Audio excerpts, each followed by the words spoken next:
This is Draconian Combat, episode 75. We're here with Bruce Leroy. What's up, man? What's What's up, going brother? on? I'm doing good, man. How you been? You doing straight? I've been alright, man. I've been alright. Just trying to keep my composure through you know what I'm saying? That's about it. Hey, Bruce, if you don't mind, can you pull your phone a little bit closer? The audio is real quiet. Can you hear me? I can hear you better now, yeah. Yeah. So I just said nothing much. Just just doing okay. Just staying clear from this bullshit. That's all. How about you? Okay. Now, we bringing you on today. You hit me up. You said you had something to say. So we gonna bounce right off it like that. So what's going on? What's on your mind, and what do you want to say, bro? Okay. While I enjoy these bomb ass hot wings, I'm about to explain to y'all how I genuinely feel about the whole fighter community. Um, accepting guys like Jake Paul, ruining the boxing. The Saudi Arabian guys buying the boxing, not knowing what they're doing, and it's kind of discrediting the real fighters of the sport. I also wanted to step in and speak on a real controversial topic of John Jones and Aspinall. Okay. So that's kind of all I really wanted to speak about. I had intentions on going in on somebody and calling them out. You know what I'm saying? But the dude personally hit my DMs. He's a sheep. He told me he didn't want to fight. He has too much respect for me, which if you got respect for somebody, you'll fight him. You know what I'm saying? So, those are pretty much my main three things. But essentially, I just wanted to come back on and kind of update you guys about things that's been going on. All right, for sure. Let's start off with the first one. We'll talk about the second one, and then we'll just kind of go into detail about a bunch of random shit that's been going on. Just to kind of catch up with you, see how you're doing, man. But let's Okay. start off with Jake Paul first. So, what did you think about his last fight? And actually, we're gonna have two topics off this because Julio Cesar Chavez Jr. actually got deported. Supposedly, he was working for the cartel, and they would use him. I guess they would hang like people upside down, and then he would punch them like a heavy bag or some shit. Yeah, So no, he was really doing that, and his wife was actually connected with El Chapo. yeah, that Like is crazy. So yeah, he was like a certified, like he's up there, like he's certified. yeah, that whole thing was crazy. He got beat by Jake and then deported that following Monday. But let's Well, talk about Jake Paul, man. Let's talk well, he about didn't Jake get beat Paul. by You Jake. said He got paid off by Jake. That's one. Number two, You think so? for sure. I don't anything that has the Paul brothers name in it, I'm automatically going to affiliate it with being a paid event. Nothing real. Them guys are comical. They're smart.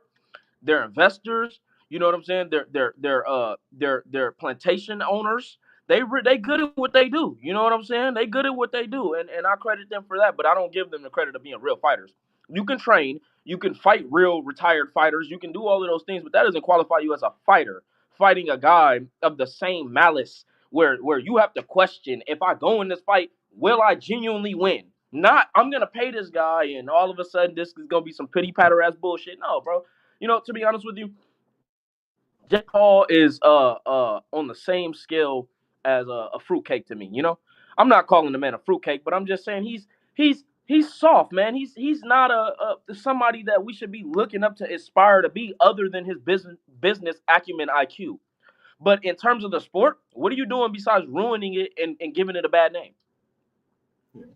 so. What Let me do you ask you think? something. Some people would say that he's actually bringing more eyes onto the sport of boxing. Would you say that's a false narrative? Um, Nah, man. Every goofy motherfucker that like to talk shit brings eyes to the sport. You know what I'm saying? Yeah, But that's true. it's what type of eyes you bring to the sport. Are you bringing genuine boxing fans, or are you bringing TikTokers that followed you from Disney Channel when they were babies? You know what I'm saying? That don't understand about boxing, who are in all of the boxing comments because they don't watch Jake Paul and they think this is the real deal. No. And I'm. and Uh, and to bring up I don't. Charleston White. I don't hate Jake Paul, but I do think that his fights are rigged in a way where not so much like they're taking a fall, more as in rigged that they're giving him fights that they know he's going to win. I don't Yeah. think he's fought somebody where it's questionable if Jake Paul is actually going to win this fight. They My might my market it thought that on the way. Jake Paul thing is we do have to think about it like this. Most professional boxers, when they're first starting off, 8 fights, 10 fights, they're not fighting big names and they don't have the responsibility of having a fight like sell out a whole stadium. Jake Paul is a beginning professional boxer, so we do have to take into account that he can't already be fighting these tough big name boxers without the experience yet. But he has a responsibility of having to sell out arenas. So it's even tougher for him, in my opinion, because not only does he have to sell out the AT&T Stadium, which most legit boxers don't do somehow, he has to do that Because while you're only missing out the making up fact that it's 9 not legit boxing when it comes to Jake Paul. It's Yeah, entertainment. yeah, That's why that he's is able to true. sell out. You have more like influencers and stuff going to those events. It kind of sometimes can end up feeling more like an influencer event than than like a boxing card. But I actually did really enjoy the most valuable promotions, what they're doing with Amanda Serino and Katie Taylor. They gave all woman first ever all woman boxing card, and they sold out Madison Square Garden on Netflix under the Jake Paul brand. And they were able to do that because they were the co-main event of Jake Paul versus Mike Tyson, which was one of the biggest boxing events ever. So I think at the same time, he is doing good for the sport because he's making more eyes on woman boxing and women combat sports, and he's giving these low-name boxers more opportunities to get more eyes on a brand like Netflix and get more of a bag. So I don't have a problem with you advocating for women boxing or women's sports, but let's be honest here, bro. No one genuinely cares about women's boxing like that. It's whatever. Not to be whatever word that people like to use when people say things like that, but it's not the eye, it's not the catch. You know what I'm saying? I slightly agree. Uh, I But that's you what know kind of makes it when I impressive, when though, I that they when I were look able at to when I sell look at out people Madison like Square Garden. Muhammad Ali and I look at people like George Foreman, people like Smoking Joe Frazier, people of that era, I can't recall a time where I've seen in that era a woman boxing. You know what I'm saying? It's something that has to be passed through today's time because everybody's soft.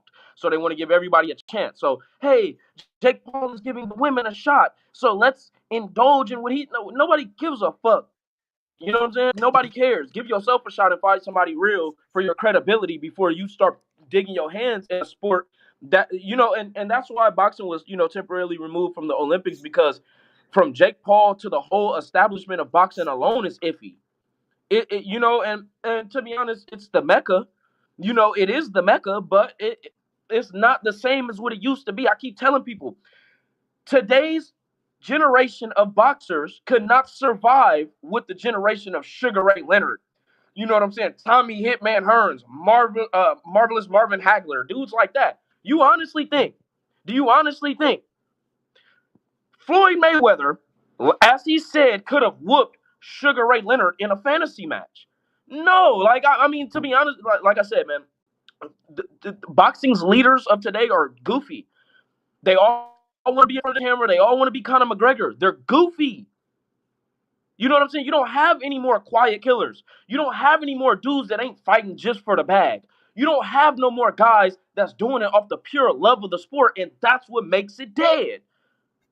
You got guys going to the UFC and not saying that the UFC is better because by all means you can't compare the two. They're two different entities. But what I am saying is you got guys going into a tougher environment like that, knees, punches, elbows, kicks, submissions, get 5-minute rounds of gassing out with grappling and things like that, taking substantial amounts of damage for pennies. Why? Because they love the game. Yes, it may affect them when they get older. Yes, they may regret fighting and having a war like that for $5,000. But hey, let me tell you something. The It's reason fun. people love the UFC so much is because it's It's real, authentic. for sure. It's real. These niggas was even if they fake the beef, the fight is real. You And you understand what can I'm saying? connect At to them least? more too. I feel like martial artists are a little bit more humble Yeah. from what I've seen. It's a 50-50. I know just as many asshole boxers than I know Oh, for asshole sure, MMA guys. for sure. But I will have to go back on like the older generation and new generation of boxing. I feel like one new generation of boxer who gets too much hate is Devin Haney, because I get the suing stuff, but he has taken tough fights. You got to think Javante Tank Davis was ducking Lomachenko, and then before Lomachenko got super old, Devin Haney wanted that fight, and Lomachenko was the one ducking. Excuse me. Loma ended up having to get forced to fight Devin Haney, and Devin Haney is just fighting. I don't know if y'all saw it, but this black guy knocked out a Japanese guy, and the dude couldn't remember nothing for like 3 weeks before the fight. Now Devin Haney's fighting that dude, and that dude's legit. He's 25-0. He's Devin Haney's age, and he's taking tough fights. Like Devin Haney, everybody else is ducking that fight, but Devin Haney is the only one who is actually moving up in a weight class to take that fight. So I feel like Devin Haney is one of those newer guys who I feel like actually wants the resume and wants the credibility and wants the respect of real boxing fans by taking fights like that, especially after what happened with Garcia. He could be just trying to take easy fights, but he's calling out one of the hardest hitting boxers right now. Well, if that is true, if that's the case, all hats off to Devin Haney. I mean, regardless of who you are, what you do, what you've done, when you step in that ring, we all paying the same price. So all respects to him. In terms of my personal opinion on Devin Haney, I don't know. I mean, from what I've seen, he's solid. I mean, shit, I knew Ryan Garcia was gonna knock him out. I told everybody it was just a different aggression and spirit. Like I kind of resonated with Ryan during that camp. Like when he was going through that camp, I was watching him. I was like, damn, like I feel everything this nigga is talking about. Sometimes, in regarding to the hate, when you got a guy that's just everybody's against the father and son relationship. That's number one. The most hated relationship is father and son. So the fact that Devin Haney has his father actively in his corner as his spokesman, probably as his manager, all these things, that is positioning Devin Haney to go further in his career because he has structural guidance. People can say what they want about Bill Haney. People can say what they want about Devin Haney. But if you look, it's father and son. You understand what I'm telling you? It's father and son. So Javante Davis, where's his dad? His dad ain't on the stage with him, as far as I'm concerned, and he's over there catching domestics. You know what I'm saying? I don't hear too much from Devin today, actually.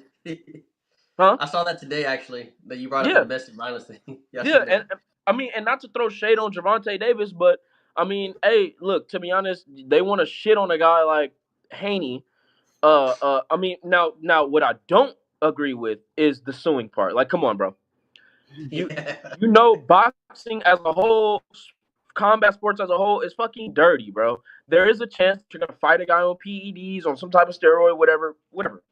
But regardless of that outcome, my nigga, he didn't kill you. He didn't do to you with fucking Terrence Crawford did to Errol Spence. You know what I'm saying? Bro, come on now. You suing this guy for fucking beating the shit out of you? I don't know, bro. That's kind of iffy to me. But I mean, that's not any smut on his name to me. I don't give a fuck. But other than that, I don't know why everybody hates Devin Haney. Try being him. That's all I got to tell you. You hate the man. Try being him. Try to achieve what he, and ask why everybody hates you is because when you're doing something with yourself, when you're successful, when you have your father in your corner, when you have man guidance, you know what I'm saying? When you're working hard and you work for everything that you have, people tend to hate from the couch. So when you say people, I don't think anyone genuinely hates Haney.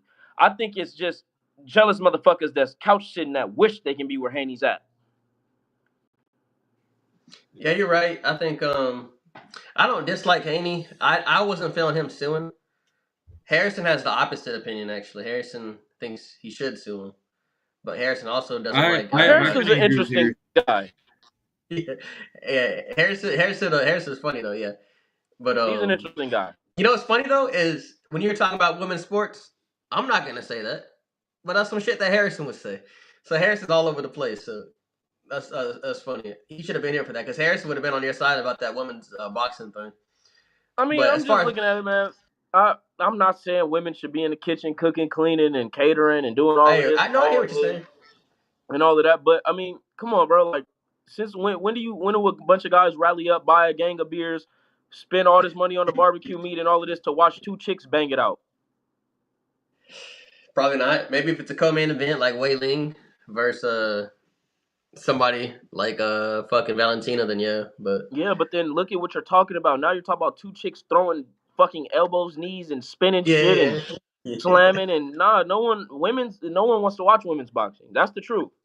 I mean, you got a couple supporters or spectators, but nobody gives a damn about women's boxing, bro. I mean, it's like I don't hate on it. Do your thing, but it's like all the women boxers that I've seen so far have this egotistical thing that they feel like they should be up on the same spectacle as us, and y'all they don't bang as hard as us, bro. Like they don't. Yeah, you see I a give lot. You more don't see a credit lot to of the woman knockouts in the. MMA fighter. Yeah, you don't see a lot of knockouts. You don't see them dropping each other. Well, you see it, but it's just not as often. I feel like with men fights, it's more. It happens a lot, a lot more, to be And honest.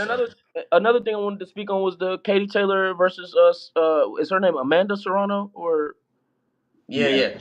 yeah. So I don't know if it was the first or the second fight that I watched, but I believe, if I'm not mistaken, I don't want to be talking out the side of my neck, but if I'm not mistaken, I watched that whole fight, and Serrano just not dominated, but on some type of spectrum, she outclassed Katie Taylor and lost.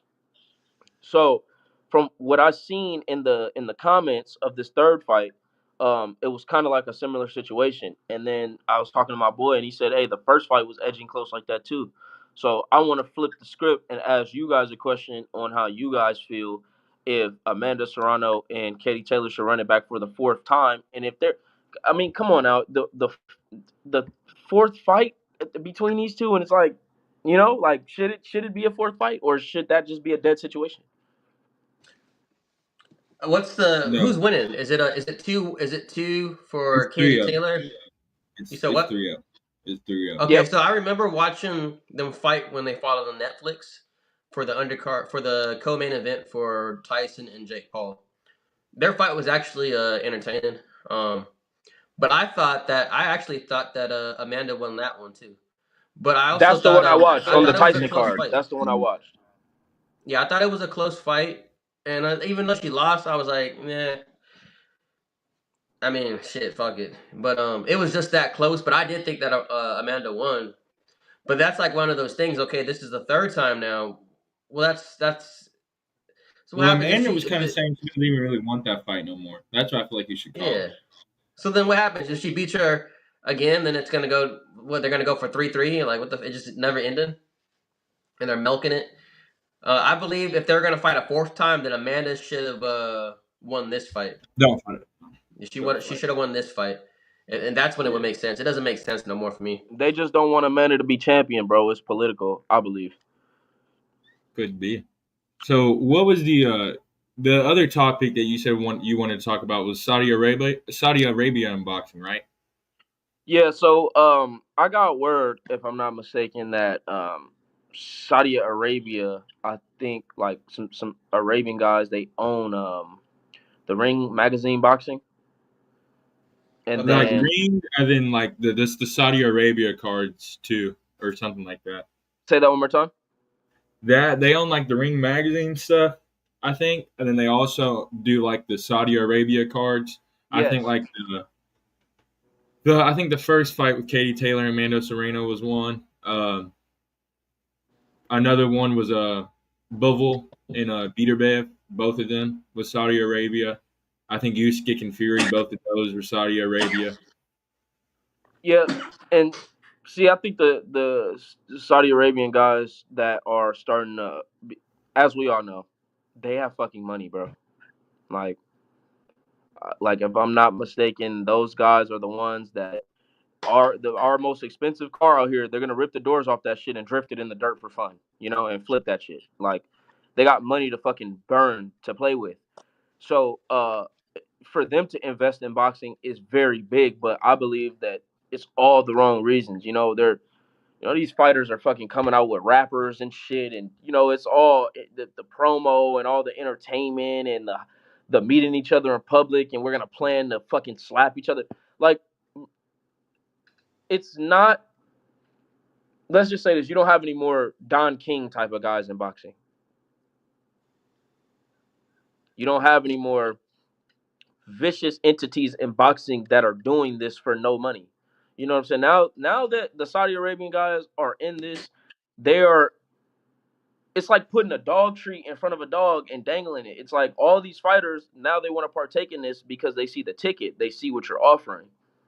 But prior Right. to that, you got guys fighting for pennies. Prior to that, you got guys like Jack Johnson fighting for respect, fighting for freedom, fighting for way bigger causes than just money. You understand what I'm telling you? So I just feel like it's not really too big of a topic to touch on. It's just they're dumping their influence of money instead of love of the game. It's money of the game, not love.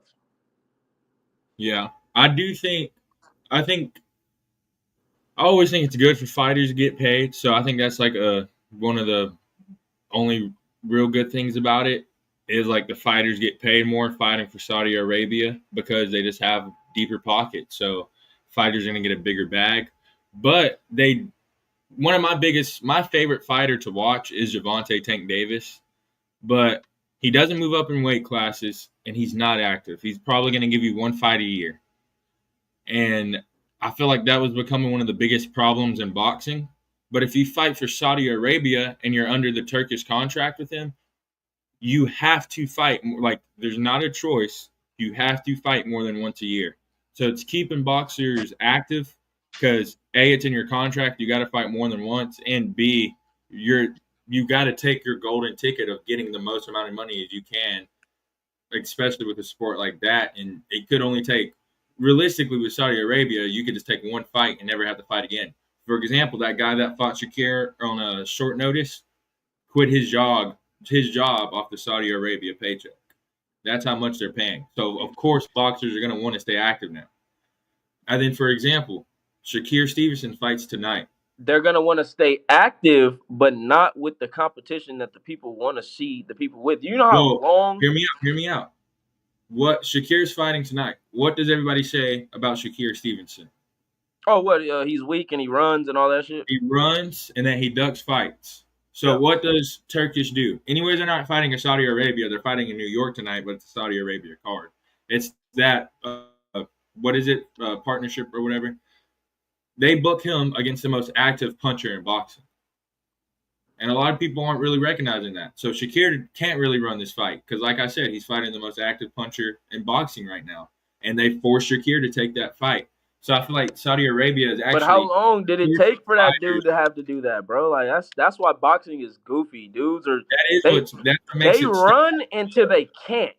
Exactly. But that's what makes it good about Turkish a little bit is that he's not allowing it for boxers to run. He's making them like, no, you got to be active. If you don't want to fight, and then shit, you can't fight under me because you don't want to fight for real.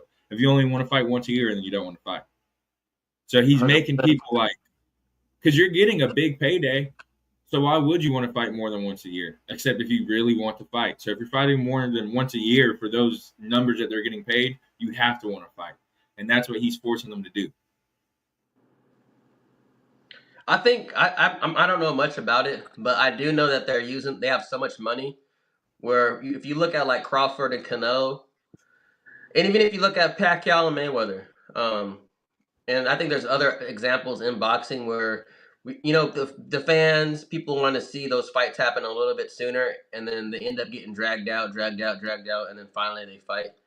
So like with Crawford and Canelo, that's one of those situations. You got this rich dude with so much money. He throws so much money in Canelo's face. He throws so much money in Crawford's face, and they say, "Hey, you want to make it happen now?" They see that paycheck. They say yes. That's where I say it's kind of a good thing.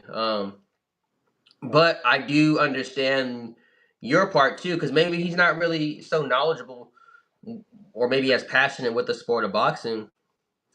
But he's putting a lot of money towards boxing, so hopefully, I'm hoping that it works out, like in a benefit for boxing. Because right now, other than that dude doing that, we got Jake Paul. He's just doing it a different way. You know what I mean? He doesn't have that much money. He just has a big platform. But I don't. So far, I haven't seen nothing really bad about this guy. All I know is I really don't know who the hell he is. Like, I feel like he's been big. I just didn't know him at all. And all of a sudden, this dude popped up and started making fights happen with a bunch of money. So I mean, I don't have no real hate or dislike towards him at the No, moment. I don't But either. I mean, hey, anybody that's giving fighters what they're worth or what they're happy with, you know what I'm saying? That's always a good thing. My thing is just like I said, man. These guys are like they're not going. I think I could beat that nigga. I think I'm better than him. I feel like I should be the fucking champion. Hey, yeah, motherfucker, let's fight. It's not no, I like get what that you're no more. saying. They're like, oh, no, I'm not fighting that fucking guy. Oh, $50 million. And if I Yeah, lose, I get 20. Oh, yeah, yeah. shit. That's what this is today. They're chancing it because of the money. They're not chancing it because of their pride, because of their training, because they believe that their coach is greater than their opponent's coach. You understand what I'm telling you? There's no honor in boxing today. It's just money. I agree. I can definitely see that take for sure. No, yeah, I can see that too. I think some fighters have that mentality, but it might not be neutral with the person they're trying to fight. You know what I mean?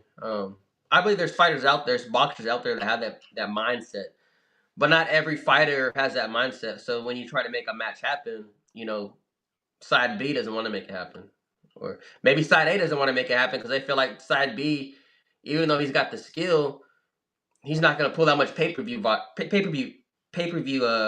points or numbers or whatever. So why should I fight this guy even though he's good? I can And Yeah. that's fight and that's what such and sucks about such today's and make a bigger boxing because bag. you hear what you just That's why said. they did O'Malley versus Vera before they did O'Malley versus Marab. You said what, Bruce? No, I said, but you hear what you just said. Yeah, It I know. boils down to the numbers and the metrics, bro. It boils down to how many butts you could put in them seats. It Hmm. boils down to how many motherfuckers buy from that bar. It boils down to how many VIP tickets are sold. All of that shit. And one question that everybody fails to fucking ask is, if this nigga in Saudi Arabia could pay the whole roster enough to where we can quit our jobs, how much is this motherfucker making? And why is it required that we do X amount of fights? And why is it required that we sell X amount of seats? Why is it required that we promote ourselves on Instagram? Because you're paying him. Yeah, he's doing something by paying you, but compared to what he's making is chump change. But when you take a bunch of motherfuckers from the dirt that ain't never had nothing, and they got hands, and you like, hey, get on my plantation, boy. I pay you $5 million. I pay $5 for you, goddamn it. Now I want 5 goddamn fights. Yeah, because when you win them 5 fights, I'm gonna be reimbursed plus 5. That's how this game works. It's called pipping and hoeing. And you are the hoe as long as you got them gloves on. But you the pimp when you do a Conor McGregor. Nigga, I fought Mayweather one time, nigga, made more money than all you niggas. Now, nigga, now I'm living my life, nigga. Fucking all the bitches I want to fuck. Sniffing all the, yeah, I want to, you feel what I'm saying? Because if Conor wants to do that, he can do that. Why? The man has made his fortune. It's called using your brain. Work smarter, not harder. I fought Mayweather to get a check one time to now start opening businesses. So now I don't have to fucking fight to pay Dana White. Now I go get coffee at my own coffee Yeah, shop that's paying me $10,000 a month. yeah, yeah. And you got a good point because now he's in a position where he's making money like Dana. So it's like, Why would I do what Dana says now? I'm gonna do what I want. So You understand what I'm saying? So yeah, that's my initial point, bro.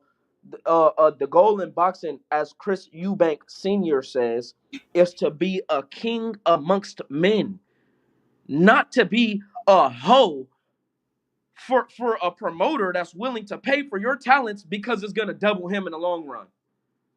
right. You got it. The reason he's driving that Benz is because of you. The reason he's pulling up to the casinos for the fight events in a Maybach with his family is because of you. While you struggling for peanuts until you prove yourself to him to be fitting enough to fight for a championship belt, to change your life, and even that person's weak, because then you got to defend a gang of times to get your checkup. Listen to Demetrius Johnson talk about how gruesome it was being a champion in the UFC, bro. He was still damn near broke. Yeah, $100,000 does not mean you have money, bro. Yeah, they did Demetrius dirty. He wasn't even getting pay-per-view points till Henry Cejudo. No. And look at this.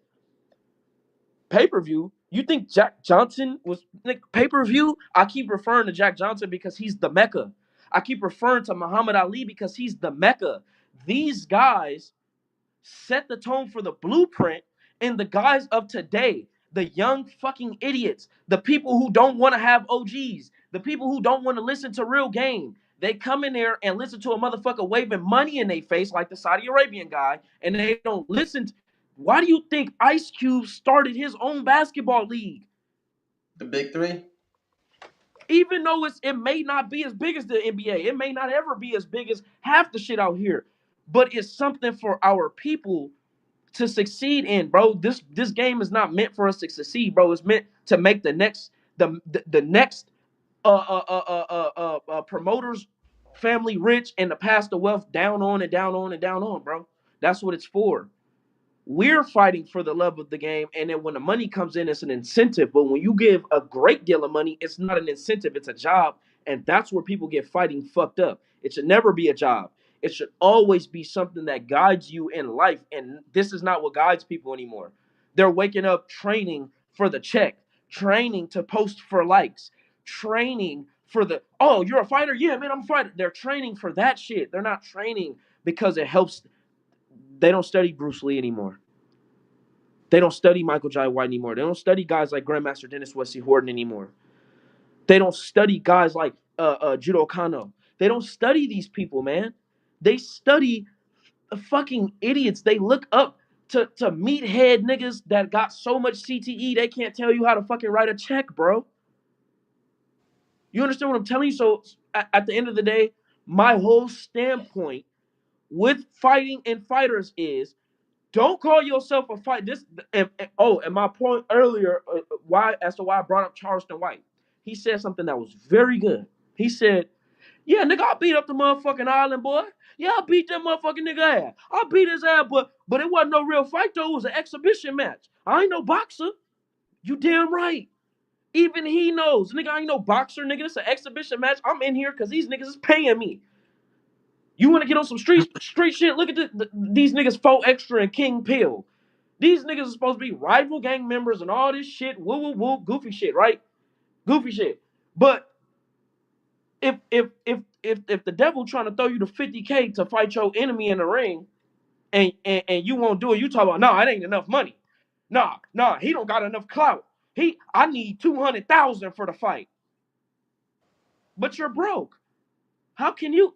So that's how you know the game is bullshit. From the Jake Paul arena to the Ring Magazine arena to all the WBO, WBC, all these titles, all that shit is. But I just watched these motherfuckers come up with a new belt that looks identical to the LGBTQ plus flag, bro. Wait, what? What you talking about? It's a cornball. Talking about like a junior something champion, and he got like ginger hair. I'm gonna send it to you when we get off this interview, bro. And he got a belt on. He got 2 belts, one around his waist and one around his shoulder. And this shit damn near look like the gay flag, my nigga. Oh hell no! It's a gay You understand belt? what I'm telling you? Nah, I don't understand. No. Listen, take my words for a literal, bro. It's a rainbow colored belt. Okay. That resembles the homosexual flag. So what I'm trying to tell you is this shit is watered down and it's goofy and it's non-genuine. It's run by white Jews. It's run by white plantation owners. This shit is a game. It's the Matrix, and you niggas need to get out the Matrix. Fighting is no more. It doesn't exist. It exists in a sense where, yeah, we gonna go in here and throw these hands, but only under the condition that we finna get Conor McGregor money. Man, hey, look, I'm from the era where, nigga, if I don't like you, a nigga don't gotta pay me $50 or $100 to go slap your punk ass. I'm gonna just slap you because I don't like you and you disrespecting me as a man. So if back to the 4 Extra King Pill situation, if one or another, whoever disrespected who first, if y'all motherfuckers can't get to a mutual agreement, but you want to sit there and bargain about how much money for the fade and all of this, that means y'all don't like each other. That means it's a business mogul. That means y'all are trying to get over on people who can't tell that y'all are playing on the internet. And I'm not saying playing with y'all the hood shit or none of that, because I don't get into those politics. That's not my field. But what I am saying is when y'all niggas is talking about phase, that is my field because I'm a fighter. So as a fighter who does this shit, who steps into the cage, who steps into the ring with other motherfuckers who could knock me out, who I've been tapped out, I've been, you know what I'm saying? So I've experienced win-loss. I've experienced real combat, and I've also experienced the hood shit as well. Being jumped, fighting 2-on-1, beating the hell out of a nigga 1-on-1, all that. So I could go, hey, bro, if y'all niggas really don't like each other, then nigga, fuck a ring. Y'all niggas will meet up. Nigga, when y'all see each other, it's smoke. So that's what I mean by the game is goofy. This is entertainment. That's why every press conference got to talk shit. Do you think anybody would show up to these fights if these motherfuckers wasn't on the mic calling each other's mamas fat and shit? I actually just posted some crazy shit on my story. It was a bare knuckle FC press conference, and there's two girls fighting, right? And one of the girls, she's like, the reason you can't make weight is because you sucking so much dick and you got cum in your throat. Yeah, I I see was that. like, damn. Hey, but I was like, damn, I kind of want to see the fight, low key now. But You there's a only lot want to of see the fight loudmouth. because the bitch said some intriguing shit that Hey, some I'm more like, I'm looking at the opposite girl. Like if somebody says something like that to me, I gotta put hands on you because I know yeah. my family's seen this, my brother's seen this, my auntie, my grandma done seen it now. Like now I gotta put hands on you. So there's this fight which is a real representation of real beef and real love of the game and real passion and honor and desire to be the best and money not being a thought. You understand what I'm telling you? It's this fight name is Glory 100. The tournament that each man had to fight about I think 3 or 4 guys and then they move up to the final bracket and they fight whoever made it. Is Maury Chroma, the Black Ghost, and I can't think of the other dude's first name, but his name is Bakram. And basically throughout the fight, bro, tensions are rising, bro. The crowd don't want the Black Ghost to win. You know what I'm saying? He is the underdog. Everybody wants Bakram to win. They both made it to the finals, and Bakram started cheating, man. Like he would push him down and then knee him in the head. Then the ref would give him a warning. Then he'll push him down, knee him in the head again. Then when he gets up, the ref is trying to stop him, and he's still firing off. And then they got to a point where Maury Chroma, he lost his composure, and he's like, bro, what the fuck?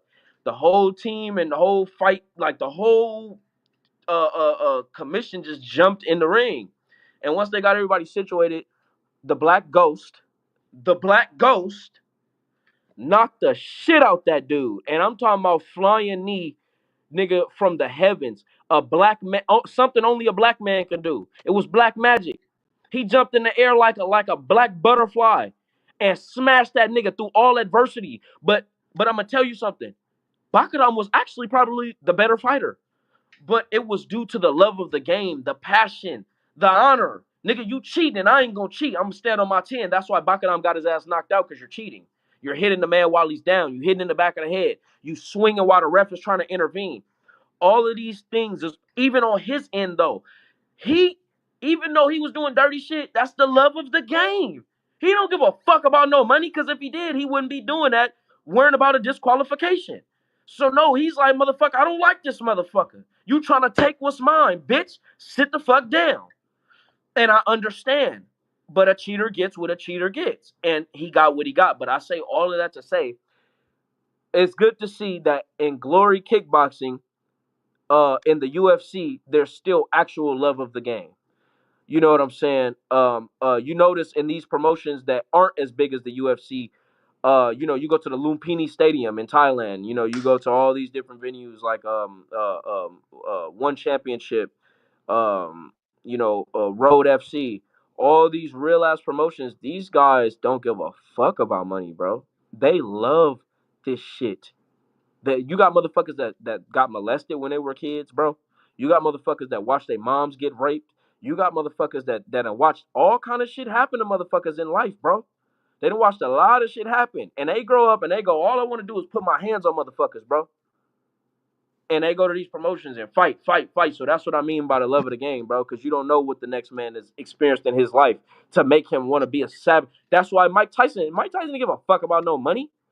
Yeah. Hell no. Yeah, No, he just wanted to I fight. want to eat his children. Allah. I want to fucking rip his balls off and make him eat it. Yeah, nigga. Yeah, nigga. Hey, Tyson was saying some crazy shit too. Remember that at the? Facts. He's like, put him in a straitjacket. He said, put your punk ass mother in the fucking straitjacket, bitch. He said, what he say? I'm gonna fuck you till you love me, faggot. Like Tyson was saying some crazy shit too. It's the love of the game, bro. This nigga said, yeah, I'm gonna kiss you in your big fat juicy lips when I get my hands on you. yeah. My nigga, if a nigga is sitting across from me saying that, I'm not even sure if I want to fight the nigga no more. You understand what I'm telling you? But this nigga is so in tune with hurting people that it don't matter if you think that shit gay. He's not saying that in a gay way at all. That nigga's just telling you how malicious he wants to do you, bro. When he gets his hands on you. He wants to violate you. He wants to violate you as a man. Nigga, fuck a check. Fuck a nigga with a microphone in my mouth. You notice a lot of videos of Mike Tyson slapping the microphone away from his face after a fight or before a fight. Yeah. Tyson. Yeah, bro. Because sometimes it's like even Sugar Ray Leonard. Love of the game, baby. Hey, man, I'm going to keep saying it, bro. Ain't nobody greater than the black era of boxing, my boy. The black era, nigga. The Afro black era, man. Look at these motherfuckers, nigga. These niggas got big ass afros, nigga. Handsome black men, nigga. 6'5" and up, nigga. Hey, back in the day, they did have a big ass bro. 6'5". You heard it here. This is black magic, bro. This is beyond media. This is shit that you can't understand. But if you ain't on that level, you ain't gonna get it. You just gonna still be that nigga fighting in the cage, trying to get an opportunity to get on. That's all I'm telling fighters. Hey, I want to switch subjects now. I don't want to keep you for too long, but I got another topic off of John Jones, actually. Because John Jones says he wants to come back for UFC White House. So once we talk about John Jones and Aspinall, I want to talk about UFC White House. What are your thoughts on that? And also, who the fuck should fight? Like, who should be the main event? Who should be the co-main event for that? But first, let's start with Jones versus Aspinall. Just tell us what are your thoughts on that. I know my thoughts. Let's hear your thoughts first. Who the fuck is Tom Aspinall? Who the fuck is that guy? That's all I gotta say. Who the fuck is that guy? First of all, listen. This nigga is they talking about he's the fucking best, and he's begging for a shot at John Jones, and his toughest opponent was Curtis Blades, Sergey Pavlovich, and a couple other motherfuckers that I can't name because he ain't really fought nobody worth naming. What? Did he fight Alexander Volkov? Right? He fought him. I think so. Yeah, like come on now. That might be like that is what I've been saying. I get it because he was an interim champion, and I think it's recency bias because dude, John Jones has already fought the up and comers. He's already like when he was fighting Lito Machado, people were saying he shouldn't take that fight. He's gonna get knocked out. Look what he did to him. So it's like he's already fought these fights where people are saying that he's going to lose, and he's beaten the guy multiple times. Just because he's not doing it for all these new guys who are seeing Tom Aspinall win fights doesn't mean he didn't do that his entire career. Okay, if he wastes his resume on Tom Aspinall, that's just stupid because him beating Tom Aspinall does not change if he was the GOAT before that fight or after the GOAT. Realistically, if you did not think John Jones was the GOAT before the Tom Aspinall fight, you should not think that he was the GOAT after the fight. If you think he's the GOAT before the fight, you should still think he's the GOAT even if the fight never happened. Because Tom Aspinall doesn't really do nothing to his resume. You know what I believe? First of all, nigga, that's white privilege at its finest. Because who the fuck are you to just come in out of the clear blue and want to challenge the guy that's went through the coldest fucking filter of fighters probably the UFC has ever seen, bro, at the time, bro. You understand what I'm telling you? Yeah, John Jones has a tough-ass resume. He doesn't have, first of all, to answer your question about the White House event, Tom Aspinall needs a chance to prove himself against Cyril Gane, in my opinion, for the main event. Winner of that goes to John Jones again. Whether it even be Cyril Gane. My opinion, Cyril Gane is going to knock the dog shit out of Tom Aspinall. Cyril Gane is a better heavyweight. He's faster to me. He's more accurate. And I don't think we've also really seen Tom's chin in full effect. You know what I'm saying? We've seen what happens when Cyril Gane gets hit by a big puncher like Tai Tuivasa, gets the fuck right up and goes to work. You know what I'm saying? We've seen how he handles a guy like Francis Ngannou. You could argue that Francis was injured, but he's still Francis, and he still won the fight. But He he had to put up wrestle a him. great, huh? Francis had to wrestle. Cyril Gane Yeah, made Francis. 100%.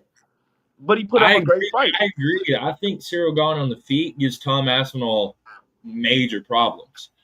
I think now, and every time I say that, people look at me like I'm crazy, but I do think Cyril Gane would be a tough fight for Aspinall if Cyril Gane could defend the takedowns. If he doesn't get taken down, I think he actually beats Tom Aspinall. I can see it. But ask yourself this: how long haven't we seen Cyril Gane? It's been a minute, but his wrestling didn't look that much better after the John Jones fight. Volkov still kind of no, but I'm saying after the John Jones, it's been a minute since we've seen him after the John Jones fight. Yeah, we only seen him one time, and it's been a minute to this upcoming day. And I guarantee you, he's working on his wrestling because I think they got plans for that guy, bro. And I really like Cyril Gane. For the co-main event though, at UFC White House, I would have to say like, man, just give it Chandler McGregor, bro. If Conor could just come back one last time, bro, and give it his all, bro, give it Chandler McGregor because that they're both on losing streaks. They're both, fan favorites. They're both good shit talkers. They're amazing entertainers. I just think that'll fucking blow the numbers out the roof. When do they say UFC White House would be? Like, what's their approximate guess? 2026. I can't remember the exact day. So next year? Yeah. Okay, I was gonna say definitely not in 2025 because I just saw a video of Conor. Yeah, that boy's man. He does not deserve to be on UFC White House. Oh wait, man. Mike, I sent you that video, bro, of him on the stage. Well, Tom Aspinall don't deserve to be calling John Jones out for a championship, But I mean, it's to each his own. Me personally, as a McGregor fan, I'm very biased. I don't give a fuck what nobody says. McGregor's the fucking dopest motherfucker ever, bro. I fucking love Conor. I think he does do some stupid shit. He is a fucking meathead sometimes. But we're not talking about his personal life. We're talking about sheer, like I said, entertainment and love of the game. We can't doubt that both them motherfuckers love the game, but we also can't doubt that Conor ain't fucking this nigga Conor's washed. More washed than Chandler to me. But if he brings himself back and really trains and just gives it his all for this last fight and doesn't really focus on the media and just gets himself back to 2015 Conor, then I think, he will never be 2015 Conor physically, but just the mentality, just putting himself back in those shoes. I think that'll be a banger. What have set it off is, on top of that, the main event, of course, being Jones and Aspinall, which Jones is just going to shit on that guy. I think Jones would knock Aspinall out, actually. I don't think it'll be a ground fight. I think it'll be a knockout. Because fights like that, it's so explosive with guys of those grappling prowesses that it generally goes to a feet match. And, nigga, you don't want to grapple with old man Jones with all that experience and all that strength. He's still smashing on young niggas, no diddy. So I just feel like, it'd be a good fight. But yeah, that's my take on that, bro. What about the co-main though? Because you said Jones versus Aspinall for the main event. The co-main, let's say it's Conor. Do you think, because I wouldn't want to see Conor fight anybody that I know he's gonna whoop his ass. I think it needs to be on like the trilogy with Nate. Like that would be dope. I don't think he would whoop Chandler though. That's what I'm saying. I think Chandler would actually maybe beat at 170 because McGregor's not going to 155. He's gonna fight at 170. I think he can beat him at 170, bro. I don't know, man. Chandler. Because you got to think, bro. That's a possible fight too. That's actually a possible fight. That wrestling strength at 170 with that punching power. You said what? I don't know if Conor still has his if he still is sharp. to counter the power of Chandler, or if his cardio will be good enough to his takedown defense to be registered. You know. I don't know if he can pass the doping. If we're being honest, Uh, I seen the video of him the other day, man. He looked like he's on coke. I'm gonna be honest. a He lot of looked them like, motherfuckers ain't Who? passing the dude. When doping, you see bro. somebody going like this, They selective. They selective politic about who dude, they Bro, want that to. dude's taking deep breaths like this. bro, my nigga was, That dude's doing bro, coke. his hands was breathing. I know when someone's geeked, bro. He was geeked. Dog was praying. He was too And far in. if he's doing That's that, how that's all. geeked I he mean, was. if that's his personal life. That's his personal life. But I just Bro, if he he's doing competes in that the while UFC he's though, supposed to have eyes on him. if he competes in the UFC, he can't be doing this stuff. They're not gonna No, unless they bend the rules for him. But no. I mean, but you got to think, bro. You have to think. That's more common than you may think, bro. They bend the rules for motherfuckers all the time. They gave Sean O'Malley the princess treatment his whole career run, bro, in the UFC. Like, bro, that's because sometimes of Snoop though. it doesn't matter because of Snoop. There's Hey, fucking Snoop put him on though. 50,000 That's other why. guys in the world that's better than Sean O'Malley. I guarantee you, probably, but they don't got that same shine. But Yeah, he they got don't. it because of Snoop. Nah. No. I think O'Malley had it. I think Snoop really elevated him after Let me that. ask you this: who the fuck did Sean O'Malley fight before Marab that really tested this nigga's grappling, like, seriously? And you can't even say Peter Yan because that dude's fickle. He's like a all right takedown defense guy, Aljamain but then a Sterling. super good striker. You said Aljamain Sterling. Sterling. Yeah, he knocked him out. Bro, listen, bro.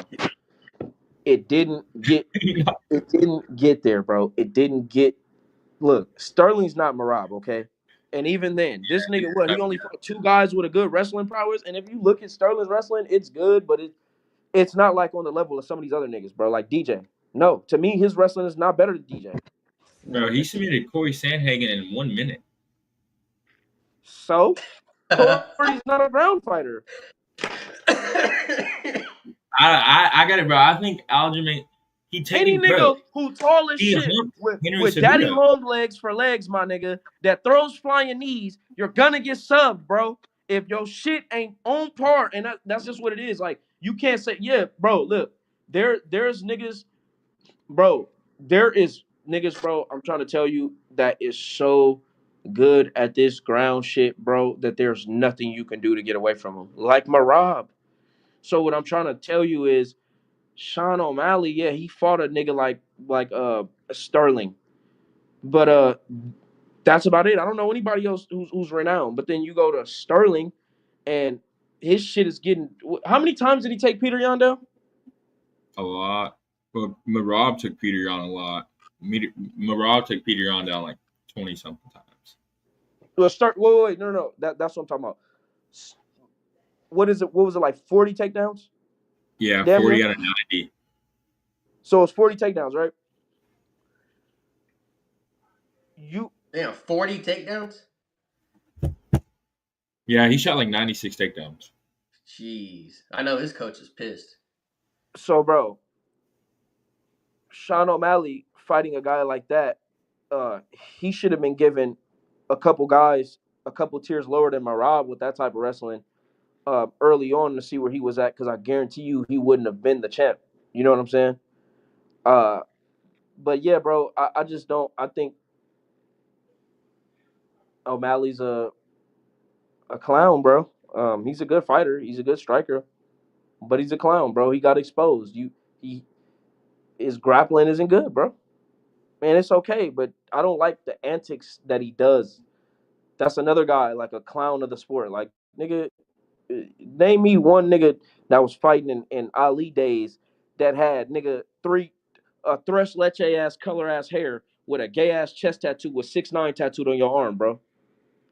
Like, it's not men fighting no more. It's little Gen Z, little weird niggas that little gay behind the scene ass niggas, and I don't like it. The authenticity of the fight game has lost its way. You like So the what do you old... think about like since like a Gen Z fighter like a Peyton Talbot? What do you think about like a Peyton Talbot on the scene? I like Peyton, man. even though he's gay. I like Peyton, man. He's, I was waiting for that response. I wasn't sure what it was gonna be, but you know what? You know what? he got He's hands legit, though. and he's shown me some shit, and that dude is on his way, and I believe in him. Um, Yeah, he's I've 35. I think I watched a couple fights. I haven't watched all his fights, but I watched like two. From what I've seen, solid dude. Another guy that I'm really looking forward to his bounce back is Joaquin Buckley, bro. I really like Joaquin Buckley. Yeah, me I too. put the ball clean heavy. I like Buckley.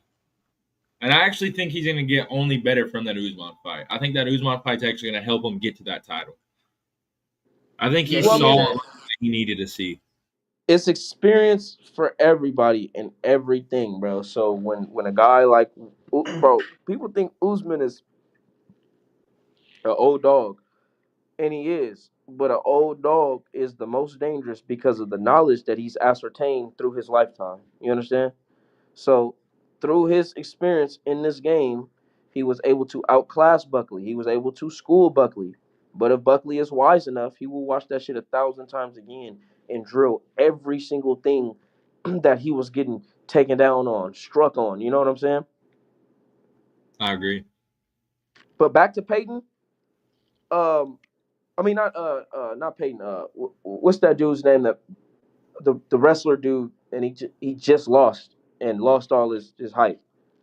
The white dude. Bo Nickel. Bo Nickel. Bo Nickel.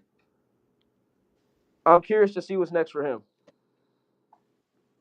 Yeah, he's an outstanding wrestler, but he couldn't take them hands. So Yeah, I'm very curious to see what's next for him, because like spinning back to a guy like Sean O'Malley, they were giving Bo Nickel guys, that were claiming to be grapplers, or giving Bo Nickel guys that were just not at the par enough hands to defend a takedown. You need hands to defend a takedown as well. You might yeah, have to strike a nigga as he's coming in at you to take him down. These guys were not equipped enough. But it seems like the man he fought his last fight exposed his game, and that's if you keep enough pressure and a low enough base, grapplers will have a hard enough time with you. But the only person that I feel that does not apply to is Marab, and I would love to see Marab at the UFC White House, bro. Bro, that'd be good. I could see that actually probably happening. Marab versus who though? and the Probably dream. Corey. I don't see the White House card really being that like a pay-per-view thing. I don't You think don't it's think going so? to be like it's going to be a pay-per-view, but I don't think they're going to be limited. Like they're not going to have like people there. Yeah, they are. They said I, Trump announced it on his page. He said it'll be Dana White's gonna be in charge of it, but they're gonna have 40,000 people there. like I an don't know. arena. Yeah, they're gonna set it up. I don't know how they're gonna do it, where it's gonna be, what part of the White House it's gonna be at, but they said they're gonna set up a whole arena and have a crowd of 40,000 people. That They're gonna seems lit, bro. That's gonna like the Sphere, bro. The Sphere was so hyped, and I feel like it was just because of like how the arena was. right. I think I, what was that? UFC Noche? Was that the oh yeah. That's coming up September, I think. wait, was that Alex Pereira and No, it was O'Malley and Marab. okay, what's the one with Alex Pereira and Jiri? It was UFC 303 or UFC 299 or 298 or some shit. But wasn't it a But I special think event where they had like some cool ass pants and shit and the they just gave him his custom shorts. nah, no no no no. There was an event, bro, where they had a screen and that shit was live in the arena, bro, and the shit That was was UFC Noche. That was yeah, that's Yeah, that was Sphere. Yeah, Marab that was versus O'Malley and Marab. yeah, that was the first fight, Marab versus Miley. That's when I Miley had could the have belt. sworn, bro, that there was a Pereira fight with one of them effects, bro. And I don't know what I'm thinking about, but You probably saw like a Cosm, like an arena. It's like a little arena in LA. I think they got one in Dallas too. And it's like a video, like it's like a little movie theater, and it's like a dome. It's like a cool ass screen. And I they don't know, used but I that. think I I know also what seen clip. Valentina Shevchenko on the card that I'm talking about, where that event had that like that 3D animation and shit. And yeah, that was Marab and O'Malley. because she was the Okay. Then I'm co-main. tripping. She beat Alex Girl, so. Yeah, I'm tripping. Okay. Yeah, that was UFC Noche. That was a dope event. Yeah, I fucked with it. Carter was And kind I of mid, but ended up having some good fights actually. and I think for that event, supposedly it's in beta right now. For that event, they had heartbeat monitors on the fighters. I don't know where they had them at. Mouthpiece. It's the Or mouthpiece. Yeah, Oh, I okay. seen that shit, bro. And He lets you Marab know how hard you pace get hit and is all. insane, Yeah, you can watch the heartbeat like in real time. That's bro. crazy. If I had the cardio and IQ of Marab, uh, I'd be the most dangerous striker on earth, bro. Yeah, his cardio is insane. That's what makes it hard to deal with him because I feel like some fighters can. No, I mean, if he doesn't get tired, it's like that wrestling, that grappling. The person that he's doing it to, it's exhausting them because they can't keep that pace. He can keep that pace, and it's probably more exhausting for them to fight off those takedowns. So yeah, his style in general. I think he's very good, but it's just his stamina just makes his style like more intense. That's why it's gonna be interesting with Hamza to see what he does. You know, when he And he fights got a against fucking chin, PvP. bro. You said what? And Marab got a chin. Yeah, he do. He do. I seen him get dropped by what is that? I think what is it, Morales or Marias or something like that. And Yeah. bro, it looks like he was gonna get finished. No, he does. And hey, I don't want to keep you too long, man, but I did want to go over one more thing before the show ends. Okay. I'm gonna ask your opinion about the fighter. I know there's never gonna be anyone as big as Conor McGregor. I think this guy maybe has the potential if he can keep winning. So I want to know your thoughts about Patty. How do you feel about Patty?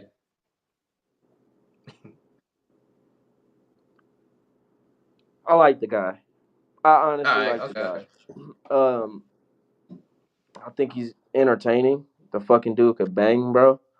Um, I like his cockiness with that Scousers don't get knocked out shit. Like he's representing where I don't want to sound stupid or anything. I don't necessarily know exactly what a Scouser is, but I assume that it's kind of like a heritage type of thing or something. So he's representing his heritage. I fucking respect that. But if he's talking about making a fight happen with Ilya Taporia, bro, motherfucker, he's gonna get slapped, bro. Bro, Nah, the I agree. first a minute and 30 into the first round, I think Patty is going to sleep, and I'm going to bet well over $150 on that, just simply because I Taporia has convinced me that this nigga is the kryptonite to all the favorite fighters. Yeah, no, for real. But he's got hands, man. He's got hands and he has power. And he So can like when grab, he And like, superior he's big as grappling. fuck. But, bro, Charles tried to take Ilya down and ended up getting taken down. When yeah. Patty shot that first shot on Michael Chandler bitched him. Michael Chandler got tired, and then Patty started fucking him up. Ilya Right. won't get tired. Right. And I Well, believe that's the thing though. I In the believe Ilya's same gonna way hit him Patty has good. a good team that game plans is the same way how Ilya has a good team that game plans. I think Except Ilya has Patty's the game plan is most to wrestle and try to submit you. Like Ilya finds a game plan to literally finish you. So I he don't has believe he the should be most fighting him. I don't believe he did. I don't think he should be fighting him. I think I think he gets Ilya Justin Gaethje next, maybe the co-main event, or maybe yeah. the main event of the White House. I That's think kind of fucked up I though. think I feel he like an American needs to win the main event. I think Ilya needs to fight Armin and the co-main event be Justin Gaethje versus Patty. And whoever wins that gets the winner of Ilya and Armin. I Just think because Armin Ilya's sounds like camp it makes more is sense. You one said of the what? most elite camps in the UFC, bro. Say again? I said I think Ilya's team is one of the most elite teams in the UFC in terms of like their fighter focus. Um, his brother's pretty good as well. But just the focus on Ilya, like I don't think we'll for a very long time we'll see what his cardio will ever be like because I believe his next few fights. Look, He's gonna knock you fools have a out. higher knockout rate when you already knocking niggas out, and niggas are fearful because you're knocking niggas out, and they put themselves in positions to get knocked out, trying not to get knocked out. So I believe the next few fights, like Armin scared of Ilya. I've seen it in his eyes, bro. When he knocked out Charles, Armin was like, "Yeah, yeah, bro, because you understand, bro. Like what you did against Charles versus what he did against Charles is two different effects." Um, but I do think that he might go back and challenge Volk for another fight. Possibly, but I think he's gonna defend his title a couple Yeah, times yeah, before. not before he defends. But you know what? I think he's done with 45. I think he might be focused on 55, and I think he probably might end his career on 170. To be honest, because he's Yeah, and pretty that'd be big. dope because we'll have a another situation damn near like Henry Cejudo. Right? Yeah, exactly. I think it was 125 to 135, right? Yeah. Oh, I know you said that was the last point, but I have to bring this up. Fantasy fight. What do you guys think about if Alexandre Pantoja and Marab were able to make something happen and meet in the middle? Uh, Probably Rob. I don't know. yeah, That'd be a good fight, but I'm gonna go with Rob. I think Morab will get him. Because I think Morab. Pantoja's one of my guys, man. I really like the guy, but I don't know, I man. like He Pantoja be a looking lot too. tired, but he can bang. Yeah, And I've seen how I think scrappy Morab would he is. overwhelm If it. he catches Marab, like trying to, because Marab, before he'll grapple you, he'll try to exchange with you a little bit and then go in. But if I'm saying if he gets caught, but Pantoja is powerful for his weight, so I think that'll be a good fight, and I think that'll be like a one that everybody will tune into. Because Pantoja's Yeah, on his way to becoming the next DJ, damn near, bro. I don't know. I mean, if you think Joshua about it, Van he's might get actually that for. fighting better competition than DJ is a little bit, besides Cejudo. You think so? Yeah, Yeah, but you can't say that though because let me tell you why you can't say that because they traded DJ to one championship and one championship. Their competition at 125 and 135 is just as competitive, if not more competitive, than the UFC fighters. I think it's way better. I think the guys in the UFC, if they went over to one, they would have a significant like I world agree. changer. You know? Yeah, because I think certain divisions in one, I think UFC might have them a I better mean, weight class. But as far as the 25, 35, even some of the 45s, I those are don't some think high level fighters in those divisions, and I feel like I a lot don't of think them would smoke UFC fighters. Like these are not Bellator fighters, man. These are not PFL they're fighters. not Like these, Bellator fighters, bro. But they're not even as big as like they have a rehydration clause. So the weight cut they're yeah, yeah, making, yeah. dude, no. If just someone like O'Malley, I think if you take O'Malley to one at 35, 25, he dominates. No, Oh, getting but killed, at one though, he wouldn't be fighting at that. He'd probably be fighting at 155, to be honest. and he'd be 145, getting killed in that 155. weight. There's I killers in think that weight. maybe 145. I think because yeah, they do the Nah, hydration dude, clause. They give you like they tell you how much I weight you think can that cut. there hasn't been that many. I mean, Patchy Mix would have been one of the best examples. He would have been a problem at one. I get like he's Bellator, not one, but you Man, off can't that tell me at last fight I one. seen, I don't know, man. That's what I'm saying. I don't think he'd be a problem at one at all right now. Well, we're saying that because of how bad Mario Batista made him look. But before that fight, people thought he was going to be. Literally, there was talks about him being. He would be the number one pound for pound bantamweight if he was in the UFC. You know who would have And been then the he biggest fought talk of Mario the town? Batista. That dude Kai Asakura, if he would have beat Pantoja. Oh yeah, yeah. That would have The been Asian crazy. dude, Yes, bro. they were trying to hype him up. Yeah, and he got smashed. Yeah, they was trying to hype him up like he's the His next closest thing. fight has been Steve Erceg. Steve Erceg was about to win the fight, but he shot that dumbass takedown at the end. Yeah, that fight did have me on the edge of my seat. But I mean, bro, there's nowhere. I don't think there's nobody left in the division for him to fight, bro. I mean, he just beat the shit out of Kai Kara France. I mean, Oh, Joshua Van, but Yeah, it's he's just fighting Joshua Van Joshua may Van. not be ready. it's almost like he's just recycling opponents. I think it's time to move up, bro. Well, Joshua Van will be a fresh opponent for him though, because you figure Joshua Van, he was ranked number 14.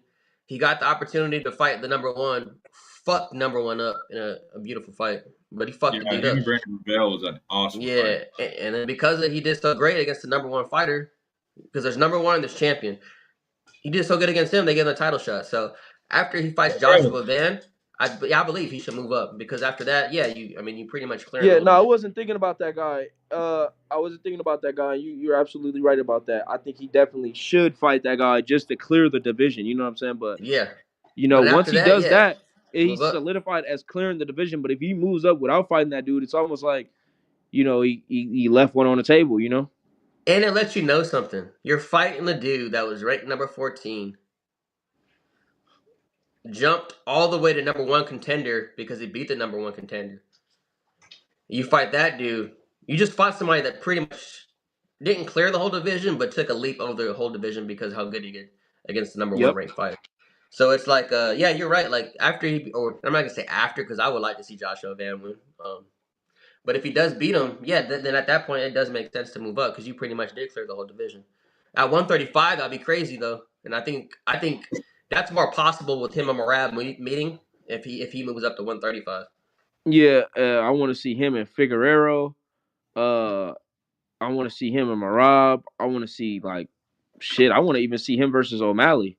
I think he'll fuck O'Malley up. I don't know, man. I still like O'Malley. I think O'Malley. Nah, he not fucking up O'Malley, man. Hey man, And that dude, listen. he ain't fucking up Listen. O'Malley. After all that shit O'Malley was saying about Pantoja and all the dirt he put on his name and leaking the video of him dropping him when he was fresh, uh, uh, when he was a teenager and all of this shit. Didn't Pantoja start it? No, I don't believe so. I thought he was talking shit because he was trying to get that fight, and then O'Malley told him to stop talking shit. He kept talking shit, and then O'Malley posted the video. That's yeah, what I that's No, no, it. no, no. I think he made a comment or somebody brought up something in an interview and Sean O'Malley was like, "Oh, well, yeah, I dropped Pantoja," and Pantoja was like, I think he denied the claim of being dropped. And then the footage was released, and then it was like, okay. But if I'm not mistaken, I think that's what happened because how I heard about it was O'Malley on a podcast speaking on Pantoja, and Pantoja responded on his Instagram. Got you.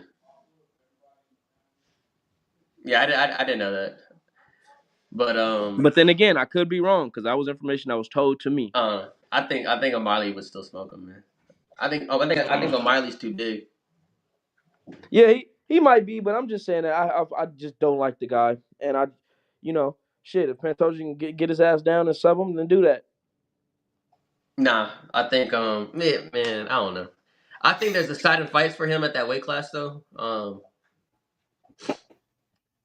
I don't know what you do with O'Malley though. I don't know what the fuck you do with O'Malley now. I know he's got the Sandhagen fight, maybe pretty young, but outside of that, if O'Malley loses those, he might have to move up to 145. I was just thinking about the move up for him. Because one, I think he's pretty big for that weight class, anyways, and then two, it just opens up fresh fights for him.